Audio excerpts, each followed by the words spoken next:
Hey friends, just want to share a thought to help you have some faith for today. I was reading in Matthew 25 and verse 19 caught my eye. It says, after a long time, the master of those servants returned and settled accounts with him. After a long time. Now, this is right in the middle of a parable that Jesus tells where a master divvies up some money, bags of gold, to 3 different servants. And he says, hey, this is mine. You get to manage it, and I'll return later and you can give me an account for how you've managed, stewarded, invested, utilized these resources. Of course, many of you who may be familiar with the scripture and this parable would know that 2 of them were found faithful. Whatever they had, they multiplied, it doubled, it grew, and much was gained from it. And the master says, hey, wait, well done, good and faithful servant. You've been faithful with a little. Hey, I can trust you with a little bit more.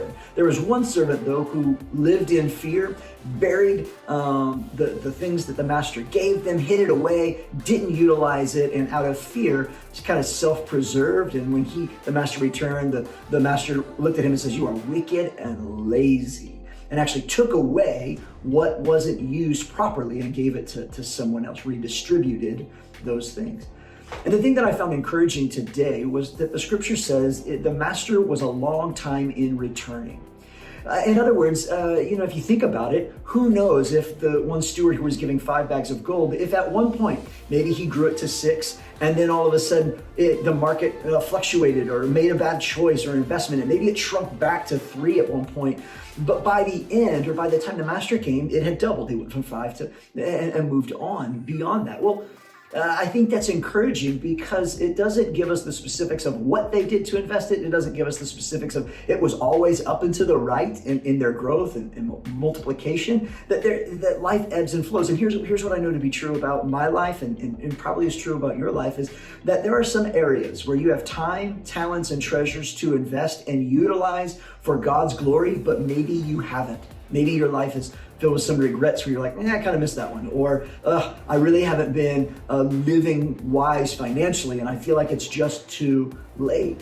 But the reality is simply this: unless Jesus has returned or your life has ended, you still have some time. Now, we don't know how much time we have. We do believe Jesus is coming back and each of our days are numbered. We know that. And so we need to make the most of the time that we do have. In other words, if there are some things where maybe you've seen gains, that's great. Maybe there's some areas where you've seen some losses in your faith, losses in relationships, your parenting. It's kind of taken, it seems like it's all going backwards and it's not going in the right direction. Don't write it off as a loss and give up. Instead, move forward with some faith, move fear to the side, and as long as there is still time, you have time. So use your time, your talents and treasures to move it forward in some way. Don't get stuck full of regret or shame or missed opportunities. Those are going to happen.